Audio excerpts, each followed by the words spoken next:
ተመልካቾች አሁን ደግሞ በዝርዝርና በስፋት ወደምንመለከተው ዘገባችን እናመራለን። የኢትዮጵያ ኢኮኖሚ በግብርና ላይ የተመሰረተ ነው። ግብርና በአጠቃላይ ሀገራዊ ሀብት እንዲሁም በወጪና ገቢ ንግድም ከፍተኛ ድርሻ የሚሸፍን ነው። ምንም እንኳን ግብርና ኢኮኖሚያዊ ፋይዳው ከፍተኛ ቢሆንም ራሱን የቻለ ፋይናንስ የሚደረግበት ስርዓት የሌለው ሲሆን ይህም ዘርፉ እድገቱ እንዲገደብ አድርጎታል። የዘርፉ ባለሙያዎችም የግብርና ባንክ ሊቋቋም እንደሚገባ ይገልጻሉ። በዚህ ጉዳይ ላይ ከባለሙያ ጋር ቆይታ አድርገናል። እሱን ተከታትለን እንምጣ። ጤና ይስጥልን ክቡራትና ክቡራን፣ እንዴት አላችሁ? ከዜና ባሻገር መሰናዶዎችን ተጀምረዋል። በዚህ ፕሮግራማችን እንግዲህ የተለያዩ ርዕሰ ጉዳዮችን እየመረጥን የዘርፉ ባለሙያዎችን ጥሪ እያደረግን ማብራሪያና ትንታኔ በሚሹ ጉዳዮች ላይ ቆይታ እናደርጋለን። በዛሬው ከዜና ባሻገር መሰናዶዎችንም የግብርና ፋይናንስን በተመለከተ ውይይት ለማድረግ መርጠናል። በዚህ ጉዳይ ላይ ማብራሪያ የሚሰጡን ደግሞ አቶ ጌታቸው መኮንን ይባላሉ። በግብርና ሚኒስቴር የገጠር ፋይናንስ አገልግሎት ክፍል ኃላፊ ናቸው። አቶ ጌታቸው እንግዳችን ስለሆኑ ከልብ እናመሰግናለን። ስለጋበዛችሁኝ በጣም አመሰግናለሁ። መልካም። እንደ መነሻ ሀሳብ ሊሆነን የሚችለው እንደው በሀገራችን አጠቃላይ የኢኮኖሚ እንቅስቃሴ ላይ የግብርናው ዘርፍ ሚናና ድርሻ ምን ይመስላል ማለት እንችላለን? እንግዲህ እንደሚታወቀው የኢትዮጵያ ኢኮኖሚ ግብርና ላይ የተመሰረተ ነው። አብዛኛው ኢኮኖሚያችን ግብርና ሁሉ ነገራችን ነው ማለት ይቻላል። በተለይ የሀገር ውስጥ ምርት ጂዲፒን ካየን 32% በመቶ የሚሆን ከግብርና የሚመጣ ነው። በተጨማሪም የስራ እድል የሚፈጥር 64% በመቶ የሚሆን የሀገራችን የስራ እድል የሚፈጥር የግብርናው ሴክተር ነው። ከዛም ባሻገር የውጭ ምንዛሪ በተለይ 79% 78% የሚሆን የውጭ ምንዛሪ የምናገኘው ከግብርናችን ነውና ግብርና ዋልታ ነው፣ የኢኮኖሚ ምሰሶ ነው፣ ፒላር ነው ማለት እንችላለን። ምናልባት በሌሎች ሀገራት የግብርና ባንክ፣ የግብርና ኢንሹራንስ እየተባለ ስፔሻላይዝ ያደረጉ የግብርና ፋይናንስ አገልግሎት ሰጪ ተቋማት ይፈጠራሉ። እንግዲህ የሀገራችን የግብርና ፋይናንስም ጅምሮች አሉ፣ በጣም መጠናከር እንዳለበት ይነሳልና እንግዲህ የግብርና ፋይናንስና የሀገራችን የግብርና ሴክተር ምን ያክል የተቀናጁ ናቸው ማለት እንችላለን? እንደው በአካታችነት፣ በተደራሽነት፣ በብድር አቅርቦት፣ በተለያዩ መገለጫዎች ግብርና ፋይናንስ እንዴት ነው ሀገራችን ላይ? አሁን እንደተነጋገርነው ግብርናን ለማዘመን ግብርናን ትራንስፎርም ለማድረግ አንዱ ዋና አስፈላጊ የሆኑ ነገሮች ውስጥ ፋይናንስ ነው። የብድርና የኢንሹራንስ አገልግሎት አርሶ አደሮች አርብቶ አደሮቻችን መሬታቸው ላይ ኢንቨስት ለማድረግ የተሻለ ዝርያን ለመጠቀም መዳበሪያን ለመጠቀም ኬሚካል ለመጠቀም በቂ የሆነ የፋይናንስ አገልግሎት ያስፈልጋቸዋል። ይሄኛው ነው ግብርና ትራንስፎርም የሚያደርግ ሜካናይዜሽን ለመግዛት ለመስኖ ላይ ኢንቨስት ለማድረግ በቂ የሆነ የግብርና ፋይናንስ መኖር ያስፈልጋል። በሁለተኛ ደረጃ አርብቶ አደር መሬታቸው ላይ ኢንቨስት ሲያደርጉ ስራቸው ላይ ኢንቨስት ሲያደርጉ ከአየር ንብረት ለውጥ ጋር ተያይዞ የሚመጣውን ስጋት ወይ ችግርም ለመቀነስ የግብርና ኢንሹራንስ እንደዚሁ አስፈላጊ ነው የሚሆነውና በኢትዮጵያ ውስጥ አጠቃላይ የፋይናንስ ሴክተር ሪፎርም ለማድረግ መንግስት ብዙ ስራዎች ተሰርተዋል። በተለይ ከዲጂታል ፋይናንስ አንጻርም ብዙ ነገሮች ተሰርተዋል። በሀገራችን ከጊዜ ወደ ጊዜ የባንኮች ቁጥር የፋይናንስ ተቋማት ቁጥር በጣም እየበዛ ነው ያለውና አሁን ወደ 32 የሚሆኑ ባንኮች አሉ ኢትዮጵያ ውስጥ። 50 በላይ የማይክሮ ፋይናንስ ኢንስቲትዩሽኖች አሉ።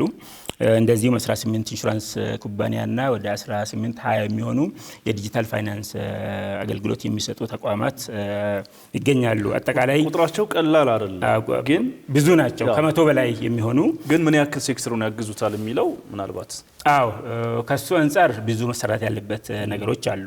በተለይ የግብርና ፋይናንስን እነዚያውን ተቋማት አብዛኛውን የግብርና ሴክተርን አገልግሎት መስጠት ይቸገራሉ። ብዙ አይነት ዘርፈ ብዙ ችግሮች አሉ። በአጠቃላይ አሁን የግብርና ብድር ፍላጎት በጣም ብዙ ነው። አጠቃላይ የግብርና ሴክተር ሰንሰለት የአግሪካልቸር ቫልዩ ቼን ውስጥ ያሉ አክተሮች ፋይናንስ ይፈልጋሉ። 8% ነው የግብርና ሴክተሩ ካለው አጠቃላይ የብድር ስርጭት ውስጥ የሚያገኘው ማለት ነው። ስለዚህ ብዙ ችግር አለ፣ ብዙ ክፍተት አለ። ይህንንም ለመቅረፍ መንግስት ብዙ ነገሮችን እየሰራ ነው የሚገኘው። በተጨማሪም ለግብርና ብቻ ፎከስ የሆነ ባንክ፣ የግብርና ባንክ፣ የገጠር ባንክ መቋቋም አለብን። በግብርና ሚኒስቴር በኩል እንደ ባለቤት እንደሚመለከተው ዋና ባለድርሻ አካል ስለሚከናወኑ ስራዎች እናንሳ። በተለይ ከእርሶ ዲፓርትመንት አኳያ የግብርናውን ዘርፍ በፋይናንስ ለመደገፍ ስለሚሰሩ እንቅስቃሴዎች እናንሳ እስኪ። እሺ አመሰግናለሁ። ስለዚህ የግብርናን ፋይናንስ እና ኢንሹራንስ እንደ አንድ ትኩረት አቅጣጫ አድርጎ መንግስት በተለይ የግብርና ሚኒስቴር አምኖበት በግብርና ሚኒስቴር በኩል ይህንን የሚያስተባብር ሴንትራሊ ኮኦርዲኔት የሚያደርግ ዩኒት ያስፈልጋል ተብሎ ታምኖበት ነው ይሄ ዩኒት የተቋቋመው።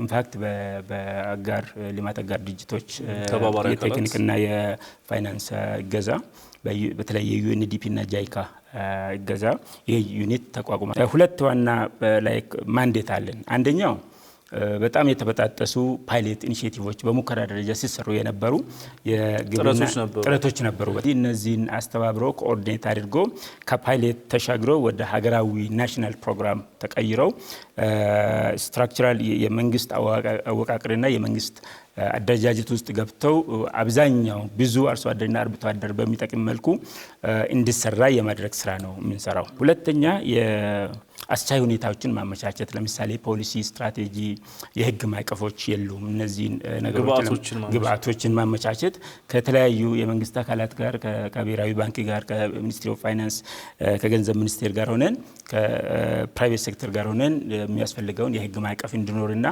የግብርና ፋይናንስና ኢንሹራንስ ትኩረት አግኝቶ እንዲሰራ በበላይ የምናስተባብር ኮኦርዲኔት የምናደርግ ዩኒት ነው የሚሆነው ማለት ነው። ፍኖተ ካርታ ተዘጋጅቷል። ምናልባት ስለ ፍኖተ ካርታው እናንሳ።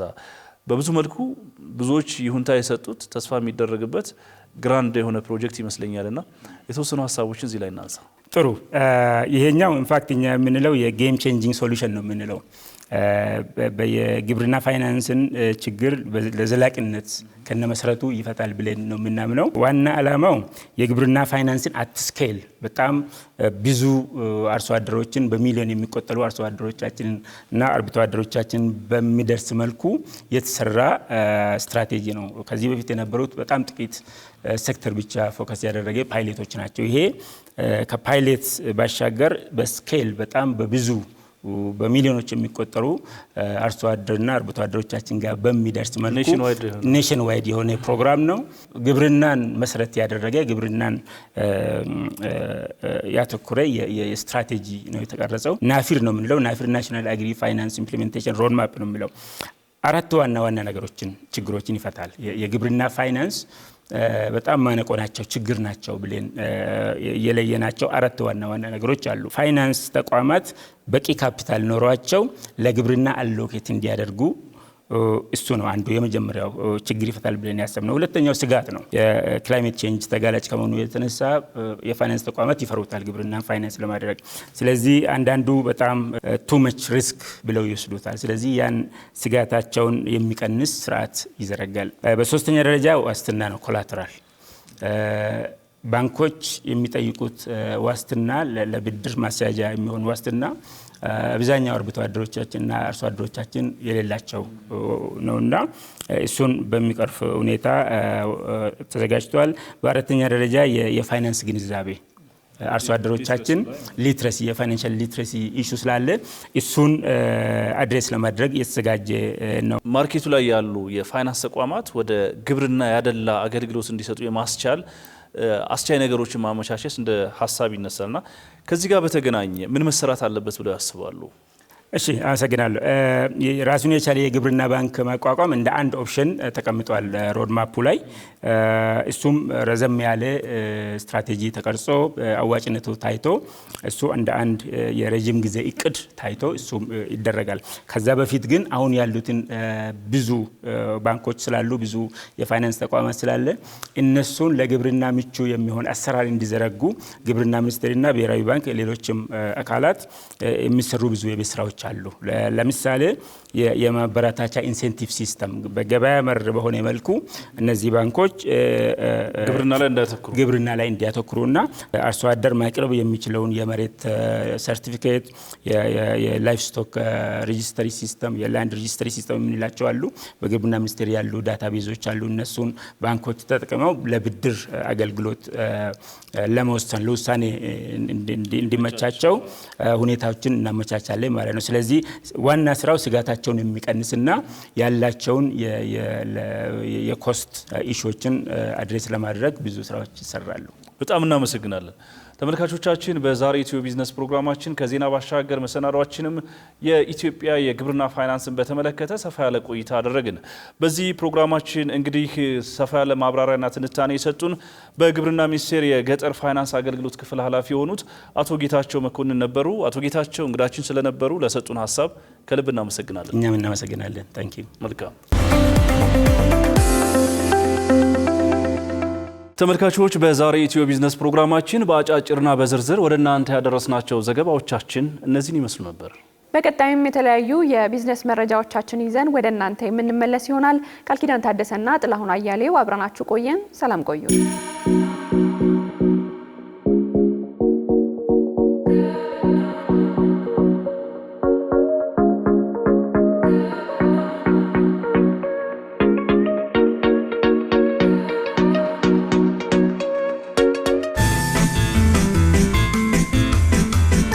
ኢምፓወር አዲስ 2018 በአመቱ ተመልሰን መጣን። ቅዳሜ ታህሳስ 4 እና እሁድ ታህሳስ 5 2018 ዓ.ም በአዲሱ አዲስ ኢንተርናሽናል ኮንቬንሽን ሴንተር የሚያነቃቃ የሚያገናኝና የሚያበረታታ ሁለት የማይቀሩ ቀናት ውይይቶች፣ አስፈላጊ የሆኑ የጤና ምርመራዎች፣ የንግድና የሥራ ፈጠራ ግንዛቤዎችና አዲስ የሥራ ሐሳብ ውድድር፣ የሙያ አቅም ማጎልበት፣ የውበትና ፋሽን ትዕይንቶች፣ ወጣቶች ፈጠራና ልማት፣ መዝናኛና ትርኢቶች፣ ግብይት፣ ምርትና አገልግሎቱን ለማስተዋወቅ ውስን ቦታዎች ቀርተውናል። ቶሎ ይመዝገቡ። ለመመዝገብ በዚህ ሜል ያድርጉልን። በስፖንሰርሺፕ የሚጠቀሙ ለመደወል ይኸው ኢምፓወር አዲስ 2018 አይቀርም።